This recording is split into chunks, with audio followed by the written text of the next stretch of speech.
Okay, so welcome everybody. Welcome back to so many of you who have been part of our afternoon together. And if you're new with us this evening, welcome.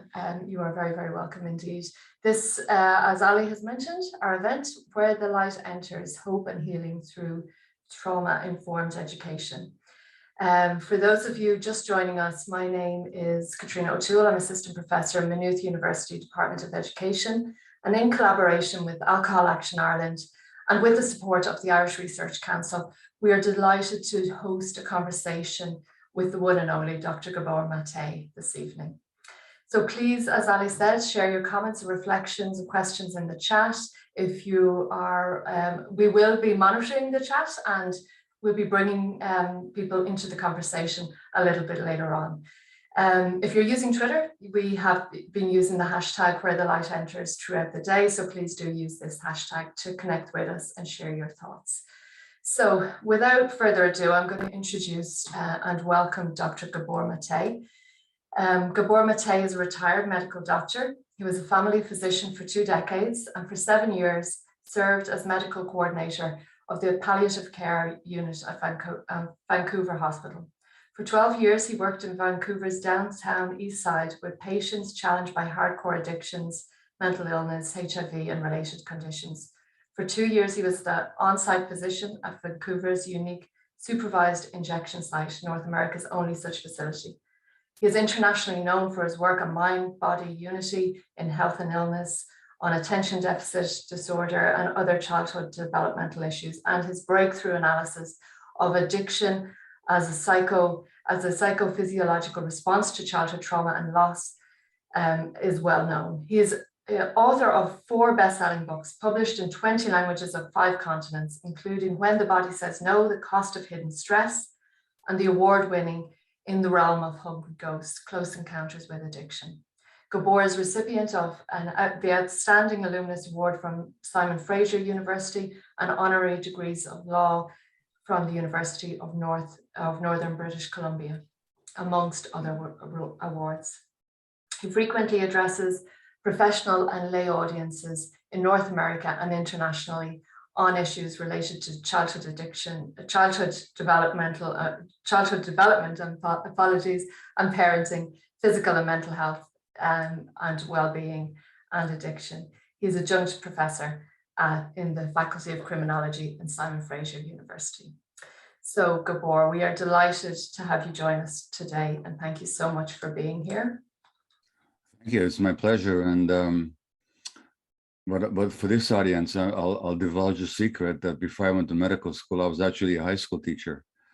And wow. Until I figured out that was way too stressful, so I went to medical school instead. So I'm familiar with the education field personally. Yeah, it's amazing. And I think I read that about you somewhere. So I was wondering if you might bring it up. So it certainly gives an insight, and I think our audience will be delighted to hear. So we might ask you a few questions around that. But just to say, I think your work has been an inspiration to many of us here who are gathered here online, and certainly to me personally. I think it marks really a turning point in how we think about trauma and how we think about healing. So I'd like to invite you, first of all, if I may, just to comment on how you think about or understand, maybe define trauma is too narrow, because I think you have a very expansive understanding of trauma. But could you share with us a little bit about how you think about trauma? Sure, thank you. So trauma is one of these words that is highly subjective depending on who's using it. So I'm glad to have a chance to explain it in light of my own understanding of it. So I begin with the word origin, which is a Greek word for wounding. So trauma is a psychic wound, as far as I'm concerned.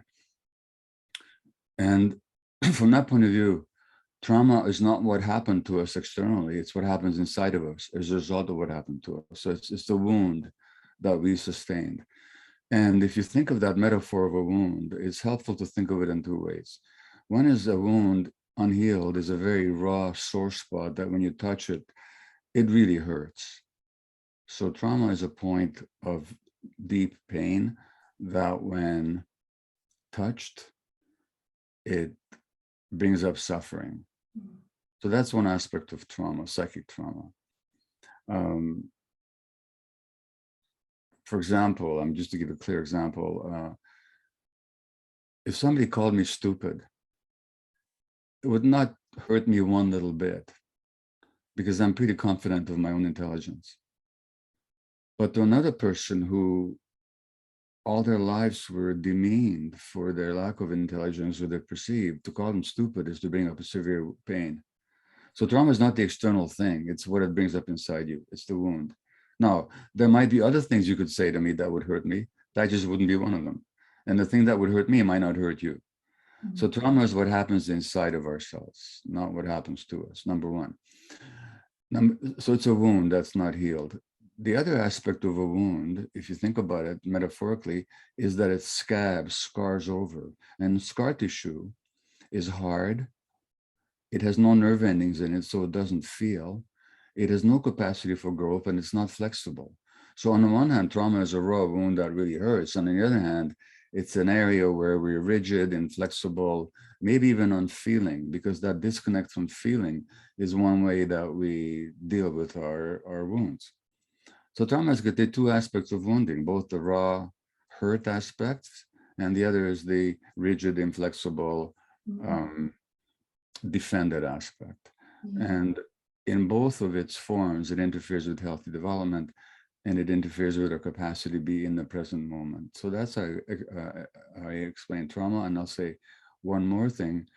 When we think of traumatic events, we usually think of the adverse childhood experiences kind of insults that a child may sustain, a parent dying, a parent being jailed, physical, sexual, emotional abuse, violence in the family, a rancorous divorce, mental illness, addiction in the parents, neglect. And that certainly is one way to wound children. And all too many children, including in Ireland, as we know, have sustained those kind of wounds. But there's another way to hurt children that's less obvious and more insidious, but also painful, which is just not to meet their needs.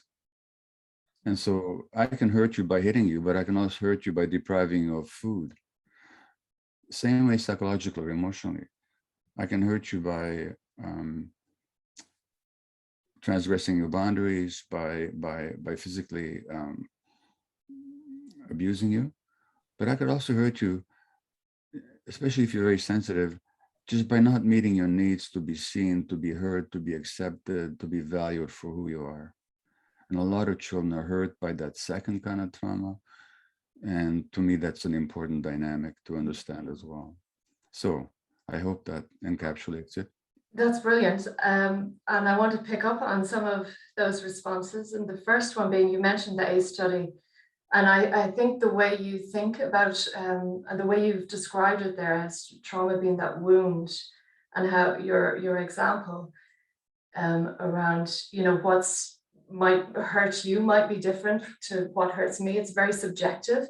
And that's really an important corollary, isn't it, to the ACE study, which focused very much on events and has been hugely important in terms of putting ACEs and putting trauma on the public policy agenda. It has been hugely important. But on the other side, when we're working as professionals with children, it is understanding that subjective, their inner experience is so important, isn't it? Yes, the ACE studies, seminal and cardinal as they are in importance, they focused on what happened that shouldn't have happened, but they don't focus on what should have happened but didn't happen. And that's a very important area to understand as well. And, also the ACE studies in its original form didn't talk about racism, they didn't talk about poverty, nor did they talk about the kind of collective trauma that besets certain peoples more than others. I mean, let's face it, Ireland is a country that's been collectively traumatized for multiple centuries.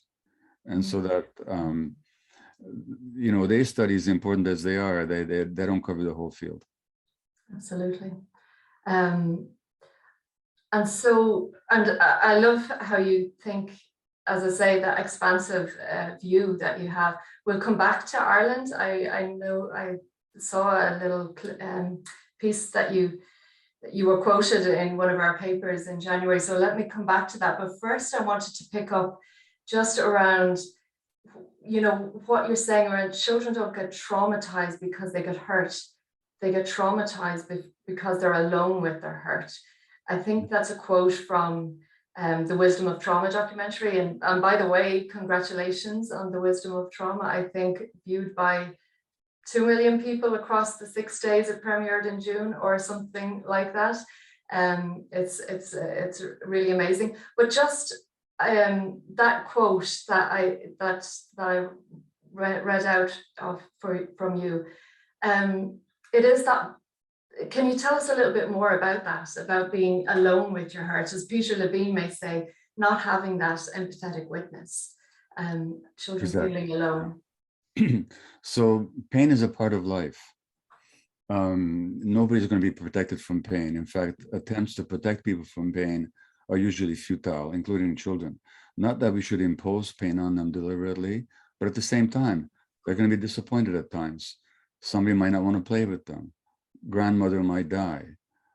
A favorite pet might be lost. They're going to have pain. Pain is not the trauma. Pain is when pain becomes traumatic when there's no holding environment, so the child can move through the pain and know that they can actually manage it and handle it. So if a child is hurt emotionally, but someone says, oh, you're really sad, you're really upset, oh, come here, you know, yeah, you're missing grandma, aren't you? You're missing your grandmother, yeah. That child will experience grief, but they will not experience trauma. But if there's nobody to share the pain with and nobody to hold them in that painful experience, that's when it gets stuck in the body and in the psyche. Mm-hmm. So it's the lack of holding environment, which of course brings us to how do we deal with trauma, is that, you know, we provide a holding environment when people can actually experience the pain they have. We don't help people by suppressing their pain. We help them by allowing them to experience it. Absolutely. And so can I think with you about the implications of your work in terms of trauma-informed practice in schools and in education settings, in our early year settings, in our alternative education settings, and in our school settings. So I'm wondering about, you know, what are the implications for our schools? I think I read somewhere that you said trauma-informed practice in schools will be a game changer. I can't find where you may have said that. But what difference would trauma-informed practice make in schools? And what would it look like? Like, how would we know a trauma-informed school? Sure. So trauma-informed really doesn't mean that everybody who's trauma-informed needs to be a trauma expert. That's not what we're talking about. Trauma-informed simply means that we're informed about what trauma looks like and how it shows up, and which understanding would then alter our approach. So I don't know if in Ireland this phrase acting out is used very much, is it? All right. So yeah. When I say the phrase acting out, ordinarily, I don't mean from your understanding, but I mean from the ordinary understanding. If I say a kid is acting out, what would the average person picture in their mind? I'm asking. Oh, a kid is having a meltdown. They're chaotic. They're maybe screaming, shouting. Yeah, they might be violent. They might be aggressive. They might be oppositional, rude, whatever. That's not what acting out means. Acting out is a very specific phrase. And it's a good English phrase. If, and by the way, the Irish speak much better English than the English. They always have. I don't know why, but it's just, when I read the Irish writers, I'm reading much better English very often. But that's a whole other story. That's a whole other story. So acting out means to portray in behavior something you haven't got the words for. So in a game of charades, where you're not allowed to speak, what do you have to do? You have to act it out. Or if I landed in a country where nobody spoke my language and they didn't speak theirs, if I had to portray hunger, I'd have to act it out. So what if we understood that much of the time, not much of the time, all of the time, children are behaving ways that we find difficult or quote unquote unacceptable? They're actually acting something out. And what they're actually acting out is their emotional hurts. Now that would change their behavior. That would change how we manage, because most teachers, just as most psychologists and most physicians and most parents these days, are trained not to respond to the child's emotional realities, but to the behavior. So it's all about changing behaviors. How do I get the kid to behave the way I want them to behave?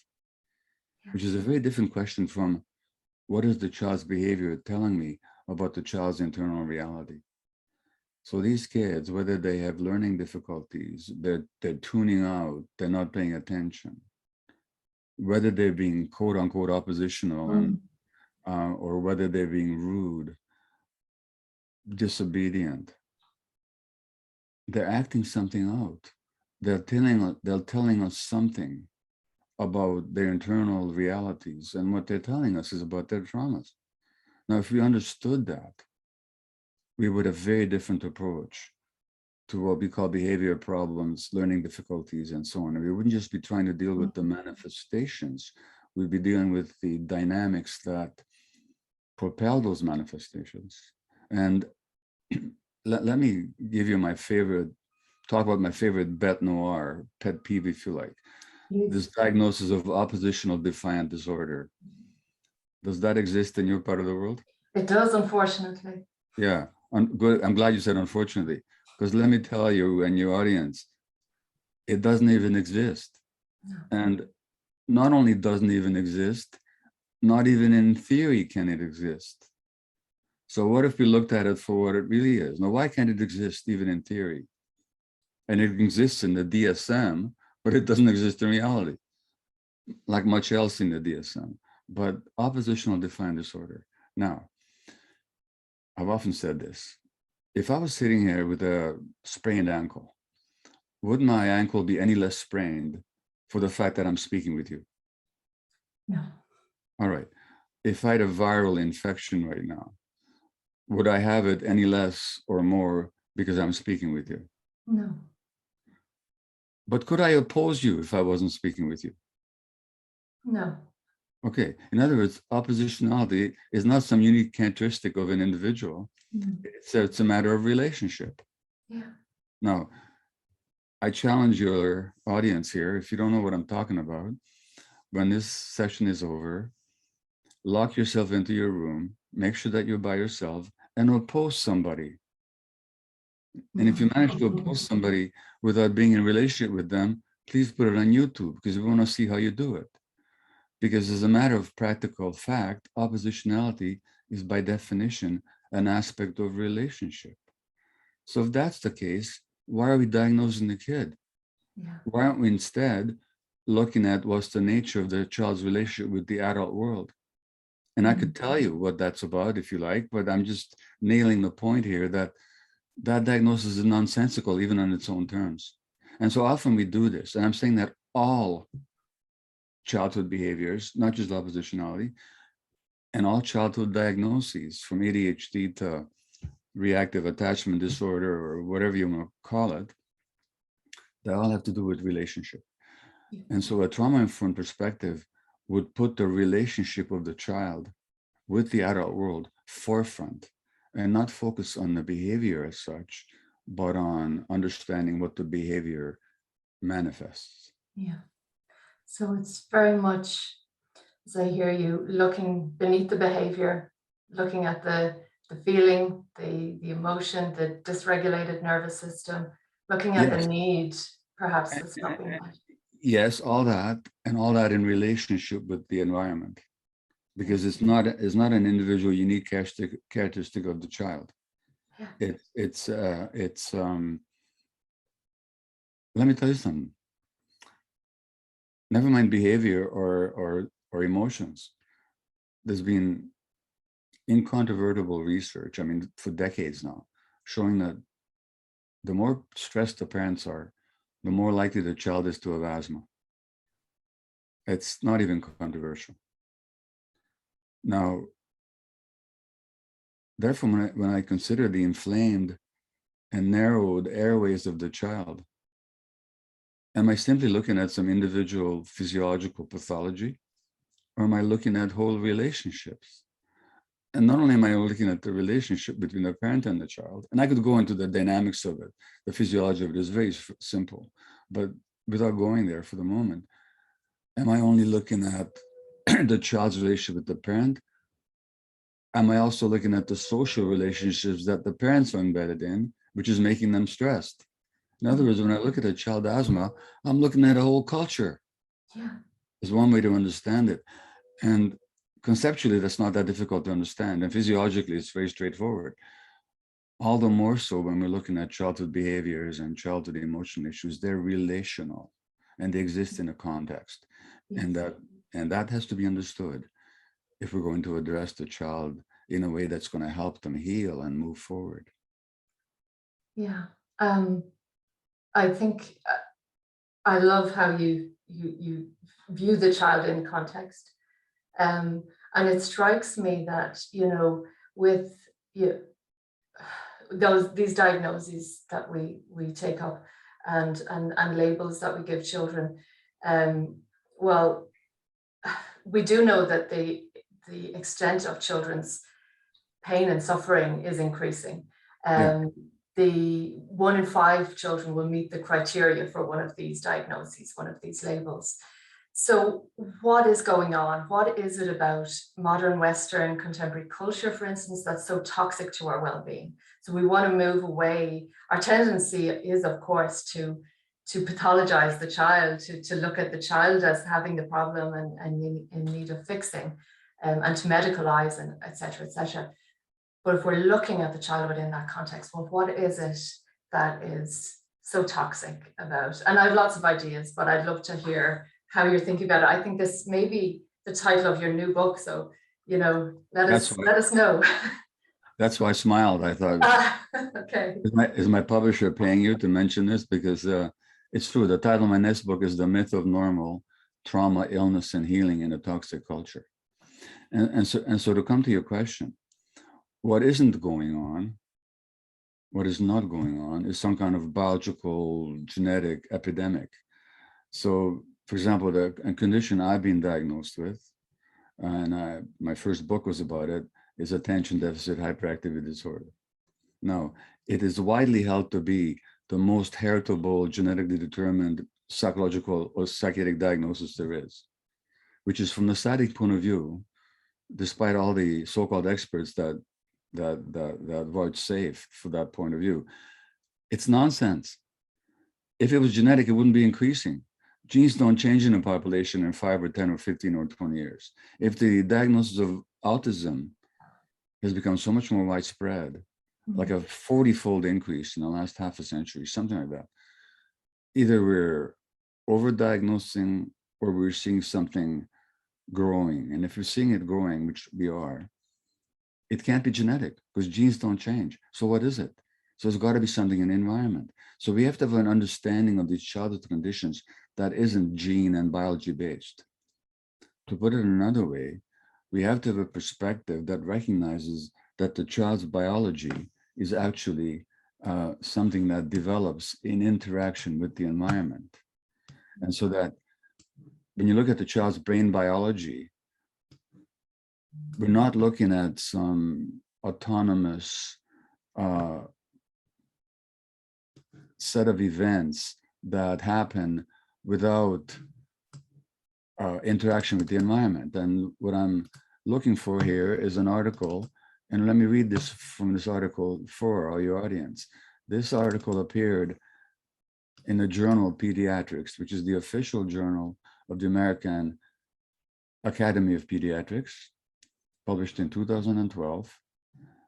And it's from the Harvard Center on the Developing Child. So it's in a major medical journal from a prestigious child development research institution. And here's what they say. And I quote this because this is pure science. This sums up what brain science has taught us for the last 30, 40 years. It says the architecture of the brain is constructed through an ongoing process that begins before birth, continues into adulthood, and establishes either a sturdy or a fragile foundation for all the health, learning, and behavior that follow. Not some of the health, learning, and behavior, all the health, learning, and behavior. Okay, and it begins before birth, which already means that we have to pay attention to the emotional states of pregnant women, because that will affect how the child's brain will develop. The next paragraph says, the interactions of genes and experiences literally shapes the circuitry of the developing brain, so that the physiological development of the brain is shaped by the impact of experiences on genes, not just by genes on their own. And it's critically influenced by the mutual responsiveness of adult-child relationships, particularly in the early childhood years, meaning that the key influence on the development of the child's brain is the quality of emotional interactions with the nurturing adults. Now, since genes haven't changed in the last 10 years, or 20 years, or 50 years, or 100 years, what has? The capacity of adults to interact with their kids. And why has that changed? Because the culture has become increasingly inimical and prohibitive of non-stressed, healthy, consistent, nurturing interactions between parents and kids, because the parents have become so stressed, more isolated, more economically anxious. Communities are no longer as cohesive as they used to be. This is certainly the case in North America. I'm sure it's happening in Ireland as well. Then you have the, what can I say? The revelations that some of the most most hallowed and trusted institutions actually have been dangerous for children for a long time. So the trust is, I don't have to tell you what I mean by that in the Irish context. And so that what's happening is less trust, more isolation, more stress on parents, more erosion of community, clan, extended family, more stress on pregnant mothers, more stress on mothers, more stress on fathers, higher rates of divorce, all of which translate into stresses on children's developing brains and therefore their behaviors and so on. And of course, we're seeing a burgeoning of all these problems. This is exactly what you'd predict if you let go of this idiotic genetic model. I say idiotic very advisedly. Yeah, I agree. And since the Irish context, since you raise it, you, I think, have said that Ireland is a country with a tremendously traumatized history and past. And we have the history of the famine, of colonization, of oppression, of the church abuses. And a lot of this is coming up for people, even, currently with the mother and babies homes and the scandals. And I know you've, in Canada, you've had similar scandals with Indigenous communities and people there. And so maybe to think around that, like, what do you see as, how do we as Irish people then carry that, and how might it be in our psyche in many ways? Do we have some collective remembrance and healing still to do? I would argue we do. I look at our figures. We have a homelessness crisis in this country we've had for many years. We can't seem to solve it. And I see it like, 150 years ago, we were evicting, it was our colonizer that was evicting. Now we're doing it to ourselves. Is that a national reenactment? Yeah, I recently read a novel by a Nobel Prize winning Latin American novelist about Roger Caseman. Does that mean anything to you? Yes. Yeah. Yes. So Caseman, as you know, was an Irish patriot who was hung by the British for, I think mistakenly, but I think out of a desire for Irish liberation, making common cause with the Germans in the First World War. Before Caseman became Irish patriot and a traitor in British eyes, he went to Africa and he documented the mass murder of the Congolese by the Belgians. And then he went to the Amazon, to Peru, where he documented the oppression, exploitation, and brutalization of the indigenous people by the rubber plantations, all of which made him a very respected figure. But then he turned the same concern for oppressed people to his own nation, and now all of a sudden he became a traitor in British eyes. Worse, he was a homosexual, and so that was used against him to invalidate his work. And he represents, I think, in significant ways, the traumatization that characterizes Irish history, and of course the church and so on. Interesting, you mentioned homelessness. Margaret Thatcher, very famously, when she was asked, "What is society is responsible for the homelessness crisis, which her own policies had instigated?" She very famously said, "But there's no such thing as society." Now that to me expresses her own personal trauma. She was a very isolated, terribly lonely individual. Her ideological playmate and comrade, Ronald Reagan, also said about homelessness that these people are choosing to sleep over grates in the street by choice. So these were two emotionally repressed, I think both highly traumatized individuals, leading societies into more traumatic directions. So there's such a thing as collective trauma that affects societies and their leaders and everybody. I think Ireland, I think some of the music of Ireland and literature of Ireland and the poetry of Ireland is so poignant precisely because a lot of it expresses such human pain and such resilience and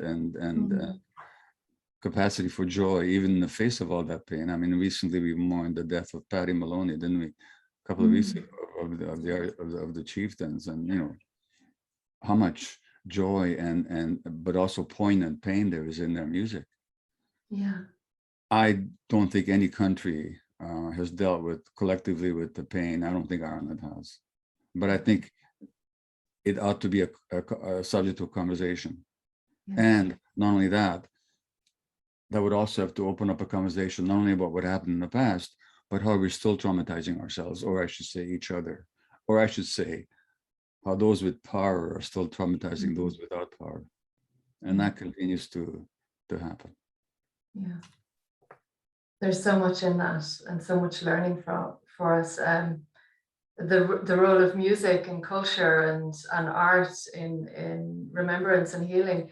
And if I could bring maybe that idea back into what we were talking about, which is, you know, education and schooling, and because I do want to, given that, you know, you were a teacher at one stage, to think about, well, what role does education have here in terms of the curriculum and pedagogy, kind of core educational practices? So I kind of think about like things that I'm worried about: the reduced time for lunch breaks because we have to get the curriculum covered, or reduced time for movement and free play, and reduced time for this, which is why coming back here, arts and music and drama and so on, because of the emphasis on academic attainment and reading, writing, and maths and so on.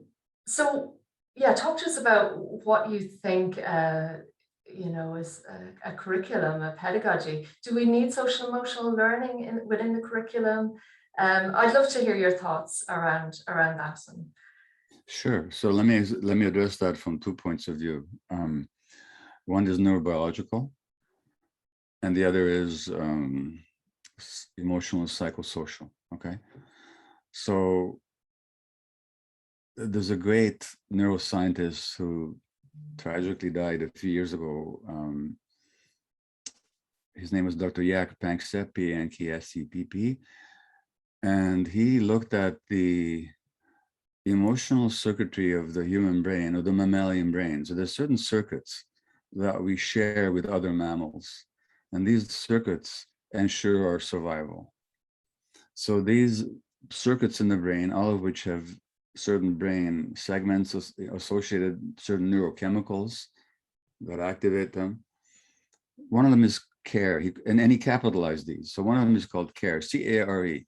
So we have a care circuit, which immediately brings us to the aid of vulnerable creatures. In other words, it makes parents care for the child. Now, can you imagine? Even birds can't live without that, let alone mammals, and least of all human beings. So we have a care circuit that, when triggered, when activated, makes us care for one another.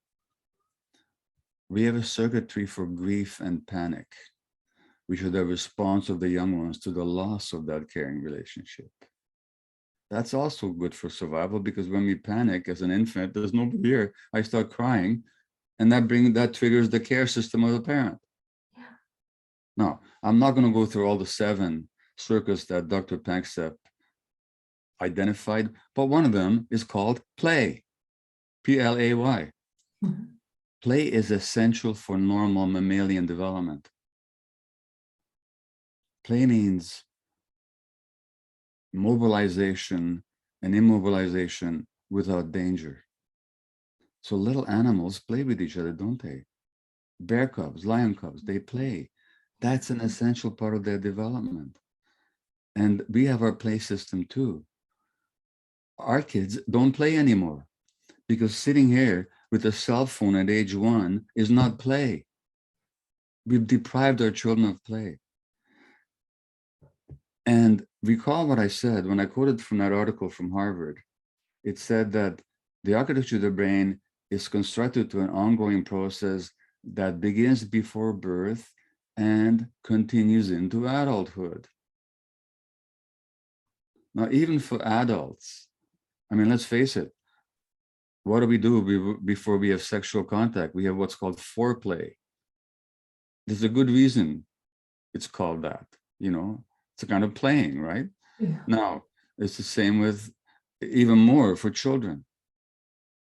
They have to play for healthy development. The more we deprive them of opportunities of play, the less their brain develops properly. I'm talking neurobiologically. Yeah. From the point of view of psycho-emotional development, in my new book, I looked at what are the essential needs of children. And how do we find out? Well, look at Aboriginal societies.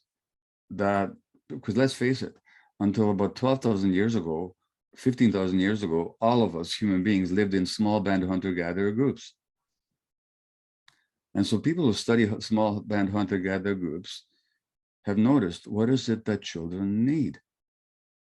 All kinds of things that our society doesn't provide. Multiple caregiving, stable caregiving adults, not just mom and dad in an isolated tent or cave, but multiple adult caregivers that a child can relate to. Multiple age mates of different ages. Multiple playmates of different ages. Free play out in nature. These are some of the needs of the child, which our society denies. When you speak to modern developmental psychologists, they'll also tell you that play is an essential need of the child. Now, if the schools understood that they're not actually in the business of teaching facts and skills, or at least that's not their major task. Their major task is helping the child develop into a good human being. When I say good, I don't just mean morally good or ethically well-behaved. I mean fulfilled and a creature who expresses their potential. Mm. It doesn't matter that the Battle of Waterloo took place in 1815. It doesn't matter if you remember that, because you can look it up. What matters is you should be curious about what happened. When you're curious, you're going to learn. Yeah. The curious child is a joy to teach. When we ignore the developmental needs of the child, focusing instead on our ideas of the facts and skills they should acquire, we're killing their curiosity. Mm. Curiosity, the desire for mastery, are emergent needs of the child. They emerge spontaneously as a part of development. We don't have to encourage them. We have to get the barriers out of the way. Mm. When we focus on these specific targets of, we've got to get these kids to learn these facts, we're missing the point. What we really want is curious kids whose emergent desire for mastery is fully activated and fully alive. They'll learn anything they need to learn. And by reducing play, by overemphasizing academic achievements, we're actually, to say that we're putting the cart before the horse is an understatement. Mm. So we get the neurobiology wrong and we get the psychology wrong. And then we wonder why we have so many problems. Yeah, yeah. And I love how you think about education, which is, you know, it's not about facts and skills. I think about education like with a capital E, I suppose. It's about who we are as individuals, our growth, our development, and I suppose who we want to be in relationship to ourselves, number one, in relationships to other people, and in relationship to the world. So if I'm learning something about history or geography or the planet, well, I should have a relationship with that knowledge that maybe Right. connects. There's a connection there, and Yeah. so I wanted to, and it struck me. I have this book here, Mm-hmm. When the Body Says No. And in it, you refer to responsibility, and responsibility being the ability to respond with awareness to the circumstances of our lives rather than just reacting. Yeah. We want to be an authentic person in our own lives, in charge, and able to make authentic decisions that affect us.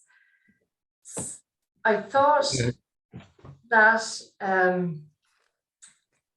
responsibility, that education might have some role there in my European colleagues sometimes what they might say action competence in relation to that, but I think your term responsibility is a nice one that I think has some linkage to education, if I may.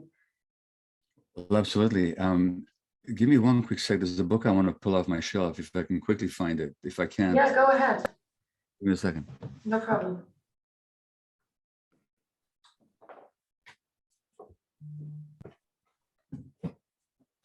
Typically, I can never find what I'm looking for. That's part of having ADD, but just give me a second here. Also part of having lots of books around you, I'm sure. Yeah, having a lot of books. But anyway, yeah, so that when something, I'm not, well, yeah, you know what? I found it. Yay. 86, 87. This is a very famous quote from a very famous book, Viktor Frankl's Man's Search for Meaning. Ah, yeah. And he says, everything can be taken from a man, but one thing, the last of the human freedoms, to choose one's attitude in any given set of circumstances, to choose one's own way. Okay. Now that can only happen when we're unconscious and aware. So if I'm traumatized and as I have this raw wound and somebody touches it, I'm not choosing my reaction. No. I'm being programmed. Yeah. So what we need here for that capacity to choose our own way in the sense that Frankl talks about, we need to be emotional aware. You talked earlier about should school be in educating kids from the psycho-emotional sense. That should be their primary function. Now, that in no way displaces or dismisses the importance of good history teaching and good math teaching and good skills teaching, but it's the basis of all that teaching. Mm. So that how we treat kids, how we speak to them, how much we respect their dignity, how much we meet their emotional needs for healthy attachments with nurturing adults, will very much define what capacity for responsibility they're going to have later on. So that it's not that we have to teach, it's not a matter of, it's not even a matter of teaching it. You don't teach emotional maturity. You model it and you help it to develop based on how you interact with that child. So it's not a question of teaching classes and emotional responsibility. It's a question of being ourselves emotionally responsible and recognizing the child's innate needs for nurturance, for acceptance, for love, for respect, for understanding. Mm. And if we do that from birth onwards, we're going to ensure that the child will develop that capacity to respond in a healthy way. Yeah. And so really, given that the brain develops until adulthood, and given that human maturation is the slowest of any mammals, at every stage of the game where children are being cared for by adults, we have to look at their developmental needs ahead of our ideas of what we want them to do or learn. So if we kept the developmental needs of the child in the forefront, we would have a trauma-informed educational system. We would also have a system that promotes the child's capacity to respond rather than just to react. And by the way, when kids react, we label them with a disease, right? Yeah.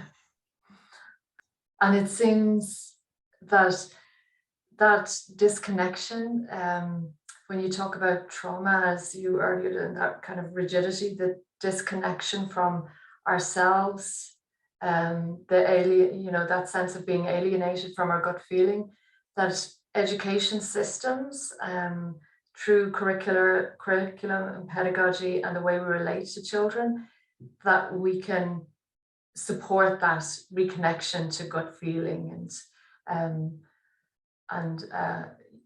just support that connection with themselves. That's true. And the only thing I want to say here is, and this certainly, I mean, I went to training to be a teacher. I also subsequently, I went to training to be a doctor. In neither faculty, the question of the need of the student themselves addressed. Yeah. So what about the stresses on teachers? How much attention is paid to what kind of stresses teachers are working under, and to helping to resolve and discuss and recognize and make space to deal with those stresses in schools? How dictatorial or hierarchical is the educational system?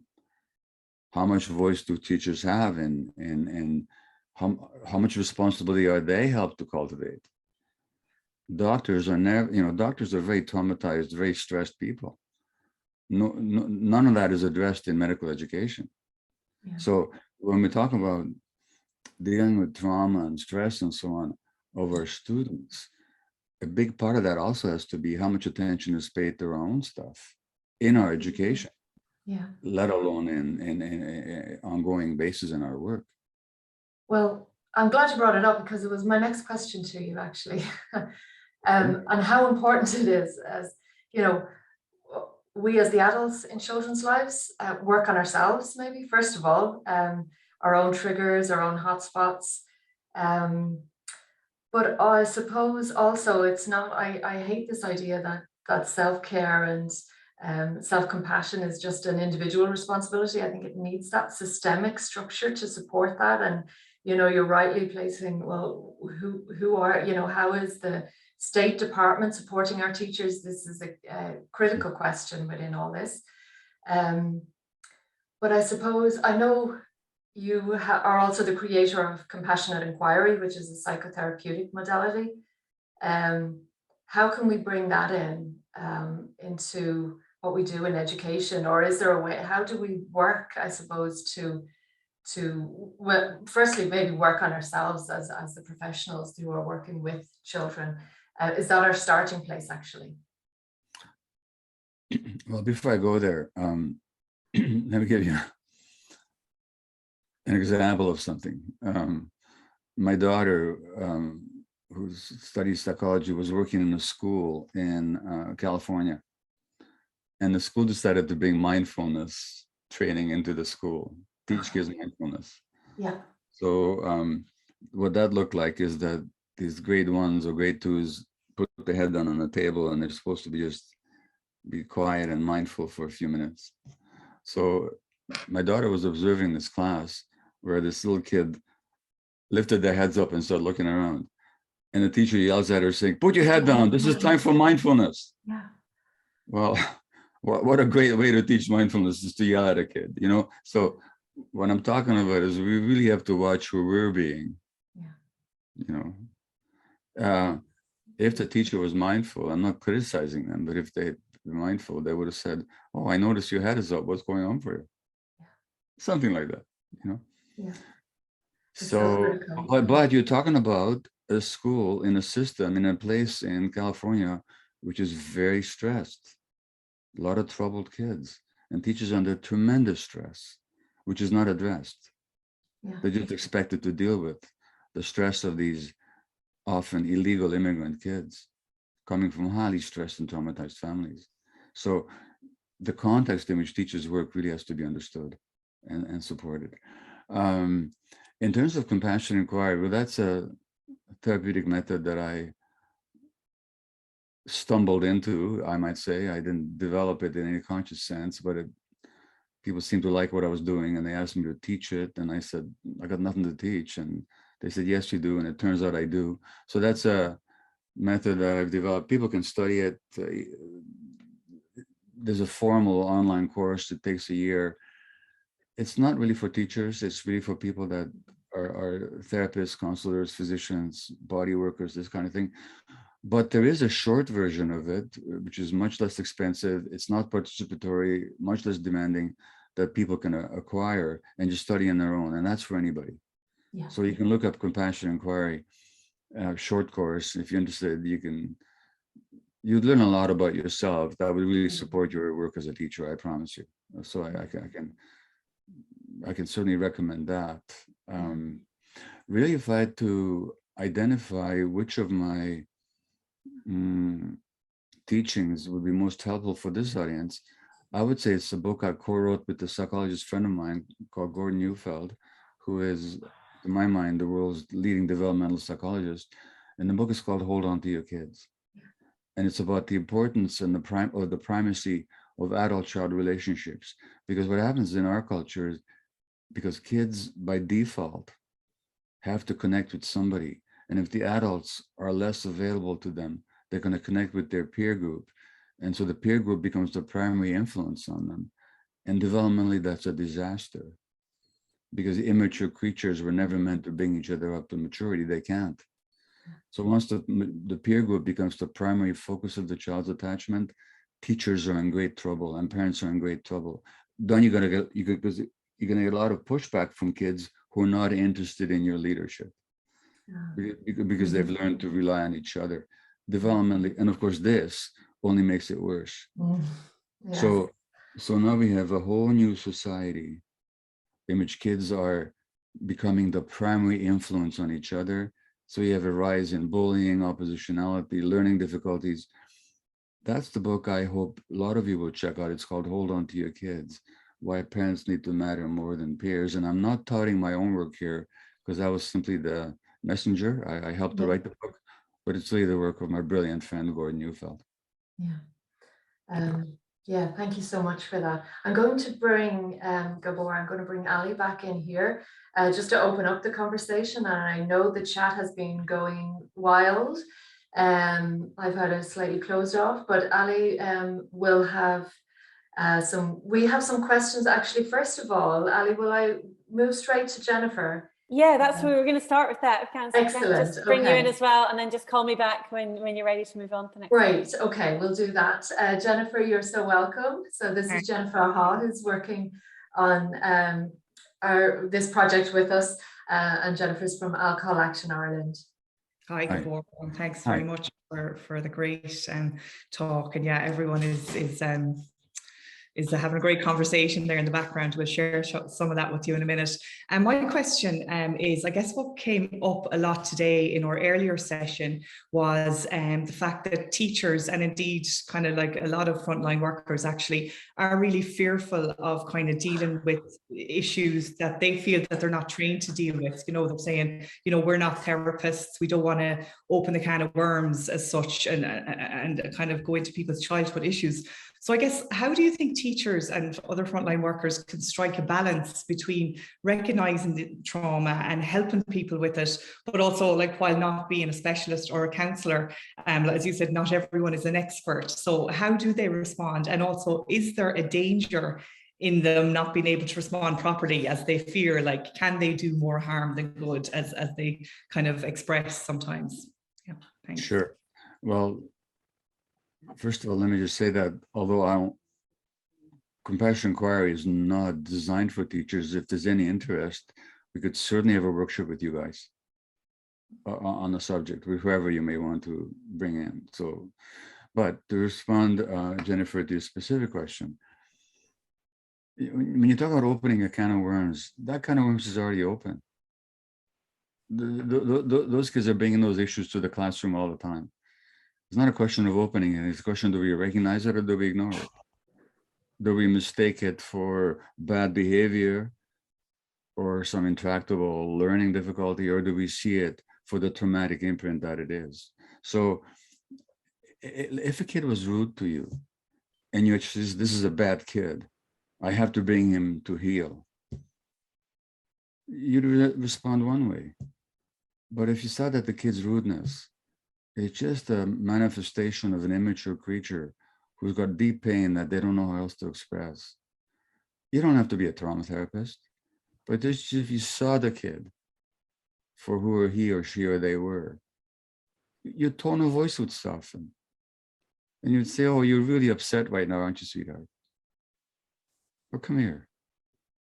And then later on, you talk to them, you know, next time you're upset, is there somewhere else, some other way we can possibly communicate that, you know? But the first thing you would do is you come alongside. And you wouldn't take it personally. So trauma-informed doesn't mean you have to be a trauma expert, and you're not opening up any can of worms. You're just altering your response to that child, which would alter that child's life trajectory, by the way. Sounds so simple when you say it like that, but it is big. It does seem to be a big barrier, doesn't it? Like almost like it's this culture shift of thinking differently about how to respond, and isn't it? It is about changing the mindset, isn't it? So yeah. So again, trauma informed doesn't mean being a trauma expert. It means that you're informed, and that information alone will change your attitude. And also, for example, if you recognize that a deep wound for kids these days is lack of connection with nurturing adults, which is how human beings evolved.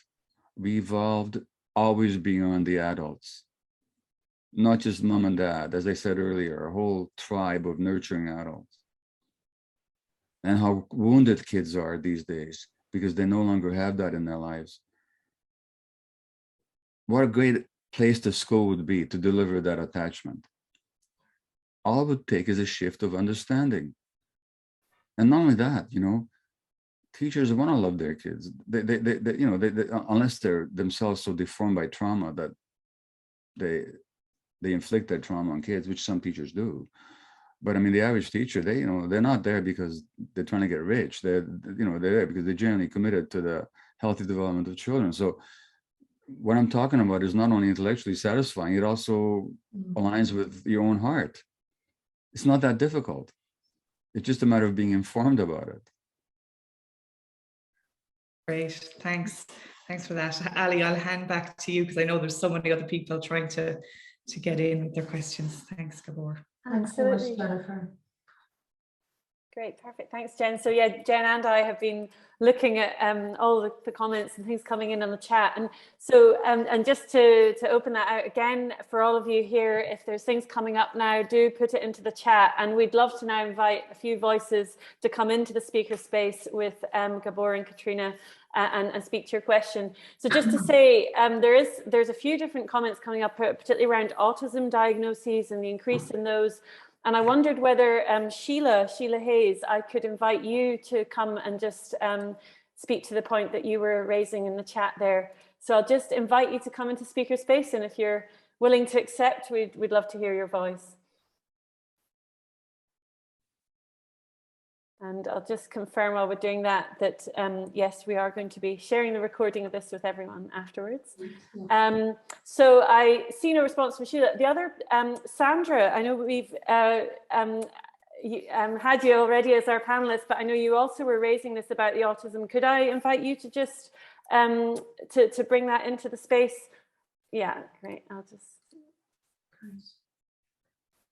And just while there's a moment's pause, I was just showing you Gabor's book that he recommended, which is Hold On to Your Kids, Why Parents Need to Matter More Than Peers. Do you have it there in your hand, Catriona? I do, yeah. Let's see. Did you see? I think, do you see it properly? Yeah. Yeah, okay. Great to see it. Okay, and in perfect time, Sandra's here, so I'll just bring you up, Sandra, and maybe you could speak to that point you were making there. Okay, I was just wondering, the increase in the number of children being diagnosed with autism. There is a view that, in fact, autism is being overdiagnosed, and attachment difficulties are being misdiagnosed. So I'm wondering what your thoughts are on that. Sure, thank you. So let me say, first of all, about diagnosis in general. Mm-hmm. Diagnoses don't explain anything. Mm.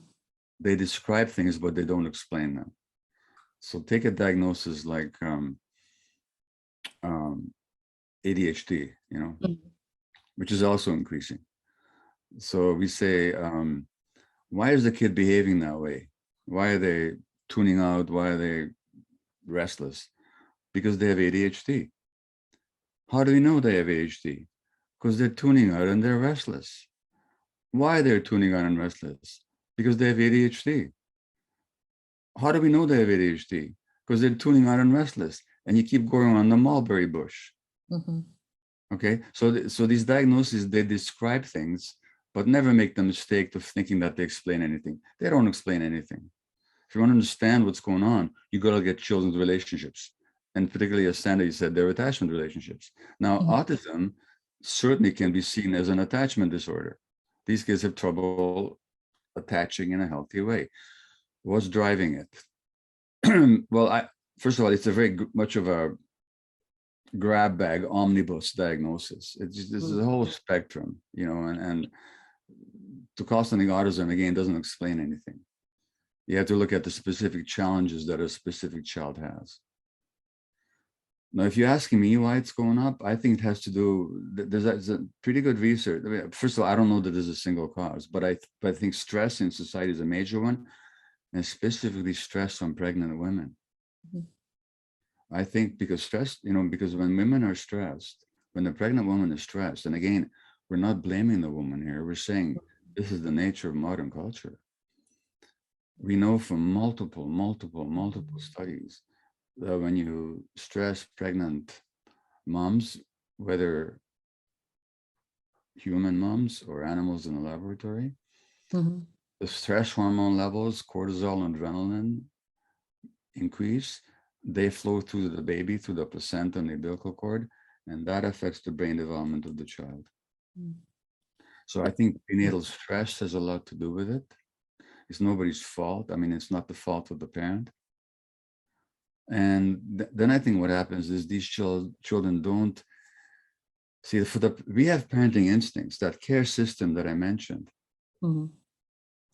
is there, but it has to be activated by the environment. Now, what activates a parent's care system is the child that wants to connect with you. So if you're in a bus and there's a little baby there, cute as heck, everybody becomes a parent and everybody starts going silly. Ooh, it just triggers us. Mm-hmm. But when a kid is not connecting with us, that doesn't activate our parenting instincts. In fact, we even feel hurt or rejected. So we react not as warmly, as open-heartedly as we would wish to. That then has an impact on the child. So I think what happens is there's probably, I'm just giving you a highly personal point of view. Mm-hmm. I have some, but not a whole lot of research behind this. I'm giving an interpretation. I think it's stress on pregnant women and on young moms and young parents in general. which undermines the child's attachment responses, which then has a recursive effect on the child-parent relationship. That's what we're dealing with. And we know, what we do know, this has been researched, is that the more we work at bringing kids into good relationship with adults, the more the autism will resolve. And here I refer to the work of Dr. Stanley Greenspan, no longer alive, but he used to be the head of the National Institutes of Health Infant Developmental Branch, and he specialized in autism. And he was very clear that relationship is the key. So that's my nutshell response to your question. Okay, it kind of ties in with my experience. So of particularly having worked in probably one of the only state-funded preschools. So, and the nature of the environment, a lot of the children that had a diagnosis of autism, they were homeless for most of their life from the date of their birth onwards, and they had a number of other factors which would have contributed to it as well. So they didn't have that sense of security from the day of birth, and possibly preceding that as well. Because it led to another question about tracking cortisol levels in pregnant women to possibly prevent some of this damage occurring, and seeing if there was a study that had been done about that, to see what the longitudinal effects were on the child. Right. Are you asking if there's a study on intervention prenatally, you mean? Yeah. Oh yeah, there are such studies. Yeah, maybe that's something that we could follow. I was just going to say it'd be good to move on and have a number of different questions, but I've said that there's a number of things we're going to link to afterwards, send follow-up. So Gabor, do guide us if there's some links we can share on that. So would that be okay, Sandra, if I... Perfect, thanks very much. Thank you for voicing that, because I know that was the theme for many people. So Catriona, there's many other reflections, comments, questions, so for both of you. Over to you. Yeah, that'd be wonderful.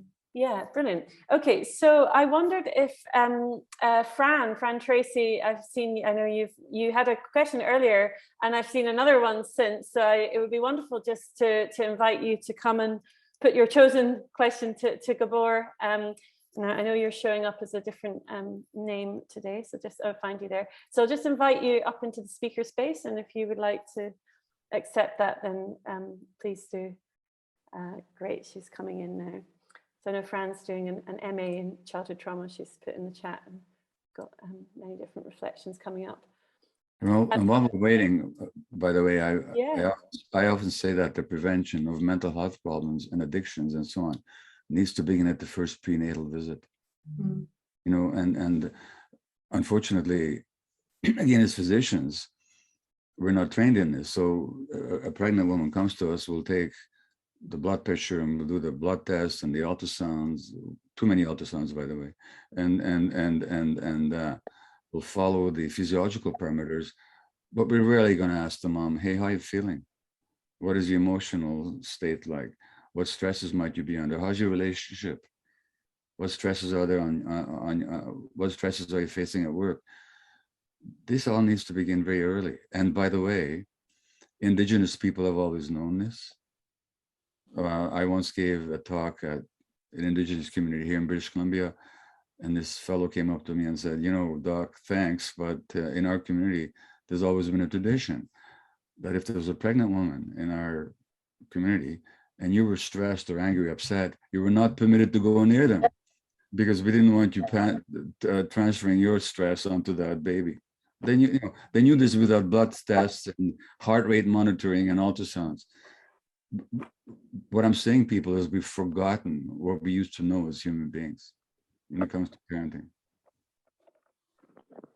So just say Fran's here now. So Fran, I'll just bring you into speaker space, and if there's something you'd like to put to Gabor, please do.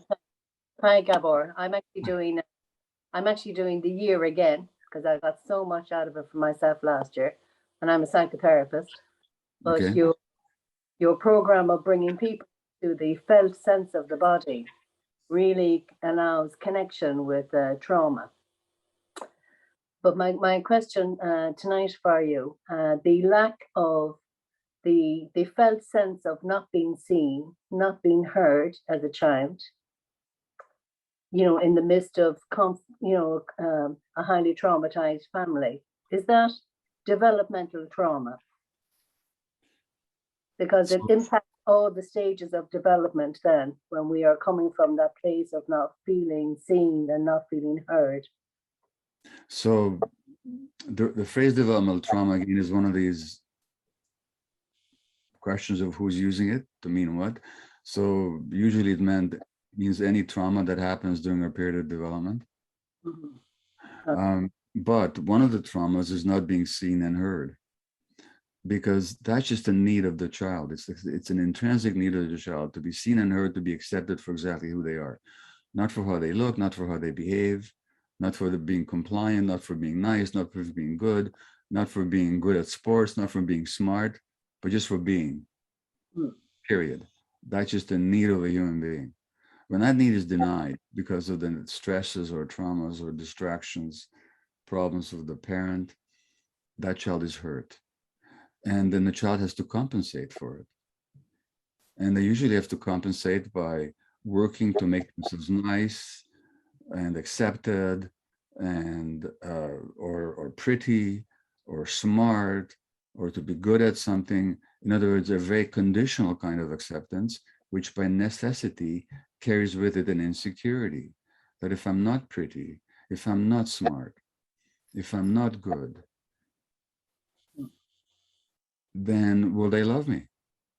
In other words, you're growing up with an insecurity, and that insecurity again built into your personality. Then you spend the rest of your life chasing that love that you didn't get, and you'll bend yourself into a pretzel just to be accepted and loved, which is very stressful. So that little thing of not being seen and accepted for who you are is a deep wound that can haunt you all your life. And my other comment, thank you. My other comment was, in any other profession, when we're looking at the teaching profession, in any other profession, we are doing continuous professional development on ourselves as therapists. In any profession that we're working with people, and teachers working with children. I'm, looking at the trauma that teachers are bringing into the classroom themselves. And so when they're coming from a traumatized background themselves, when they're coming from a hyper-arousal, say, when their nervous system is highly activated coming into the classroom, we're not addressing that element at all here in Ireland.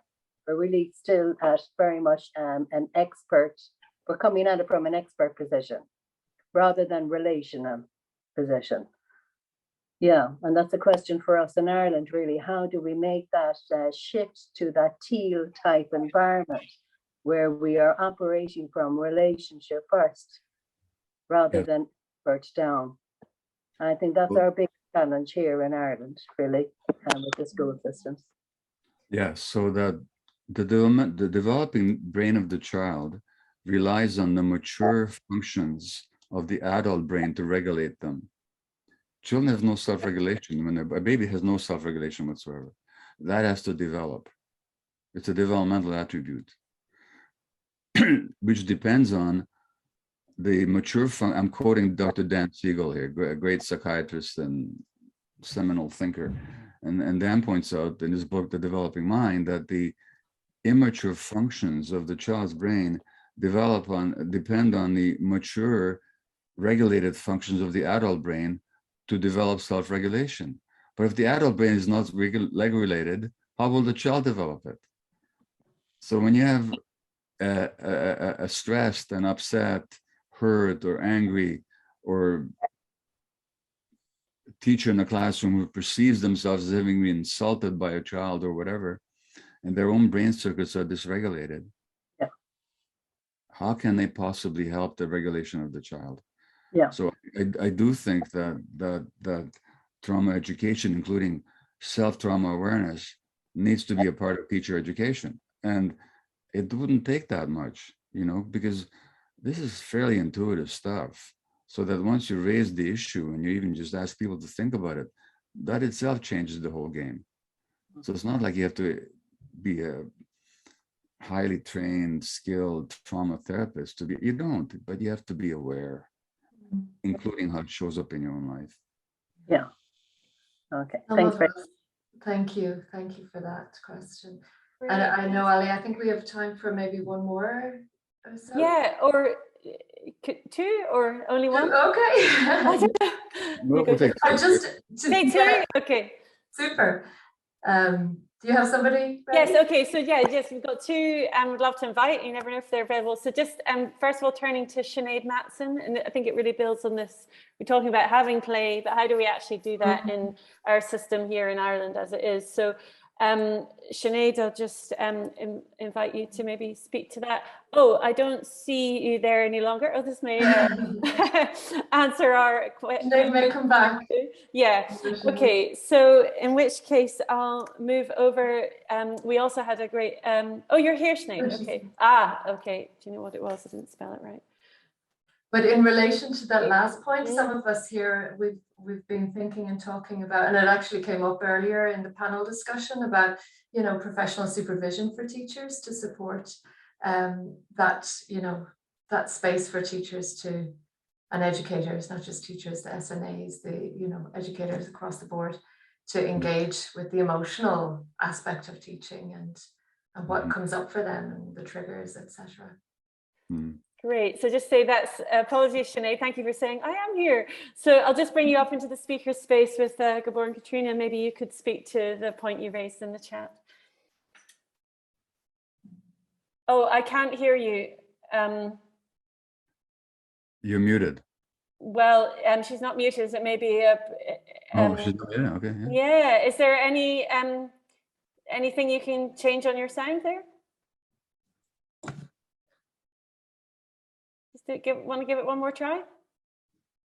We may have to. Do we have any liberator? I tell you what, I could read out. Sorry, Sinead, we see your face, and I'll just read out what Sinead said, and Gabor, perhaps you could speak to that. It's just so what Sinead was saying was, you know, agreeing with this point, but how do we respond to children, have a relationship with them, and allow for play in an ever increasing quantified, economic, and outcomes-driven education system?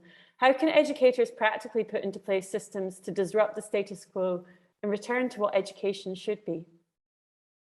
Yeah, well, sure. Look, my contention is that we live in a toxic culture, in the sense that it doesn't meet people's needs, particularly the needs of the developing human. So you're asking large social and political and economic questions. And I don't know that I can address those in this context. What I can say is that you can be as subversive as you can. Okay, and subversive in the most positive sense of the word. Be playful with your students. That would subvert the whole thing. You know, I don't know how to change the system. I mean, I forget the name of the leader of your country, the starts with a T, I think, maybe. I'm talking about the Taoiseach. Yeah. Yeah. If they called me for advice, I'd be happy to provide it for them. But for some reason, you know, Joe Biden doesn't call me, Prime Minister Trudeau doesn't call me, your president doesn't call me, Boris Johnson doesn't call me, Vladimir Putin never calls me, Angela Merkel never phoned me for advice. So I don't know what to do about that. All I can tell you is keep speaking what I know, and you keep speaking what you know. But you know what? One thing that would help is if you teachers and educators just started talking to each other about these things, and made them values and goals. How you make them into institutional realities, I'm not very optimistic on that one, not in the context of this society. But at least you can talk about it, and in your own work, do what you can to subvert this reigning, mechanistic, left brain sided ethic that really ignores people's emotional and developmental needs. You can do that. And a lot of teachers do, actually. They do it instinctively, intuitively. So it's not impossible. It's frustrating in a system, but it's not impossible. So I think what you have to do, if I can just end on a sober note, you have to be prepared to be frustrated and not be discouraged by being frustrated. Thank you. Thank you, Sinead, for being the face of your question, the writing of your question, and I'll invite you down right now. And yes, so we said there was one more question. It'd be lovely to bring us to an end. So maybe Cher, if I could invite you to come into the speaker space, and you had a great sort of question perhaps for us to end on. So just let me know if you're happy to speak to that. Yeah. Oh, no. Okay.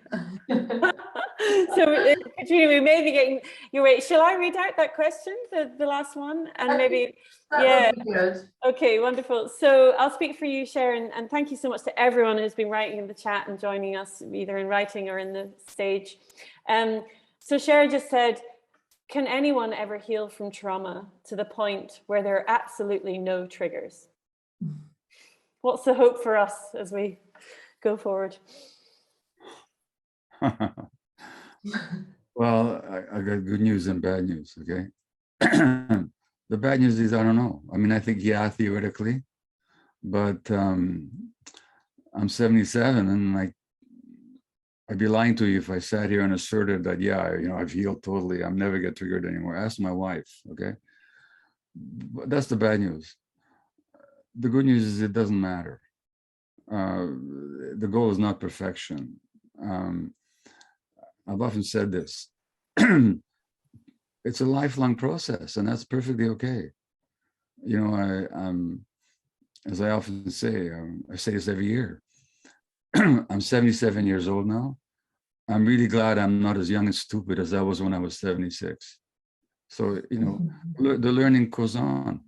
And that's all we have to say. So the answer is yes, we can heal perfectly. I don't know. Does it matter? Fact is, it takes a lot more to trigger me now than it did 10 years ago. And not only does it take less, or at least I recognize what's happening much quicker, and I'm able to take responsibility much more rapidly than I used to. And I'm a pretty tough case. So if I can do it, so can you. So that's my answer. Yeah, thank you so much. And I think like that, if we were never to be triggered, gosh, what kind of life would that even be, you know? So, you know, without some emotionality will be lost within that. I think it would feel a little bit robotic. So, but certainly healing is so possible, and that's something that we've all well, you know, many of us have experienced in our own lives, and many of us, I think, have experienced our students maybe healing as well.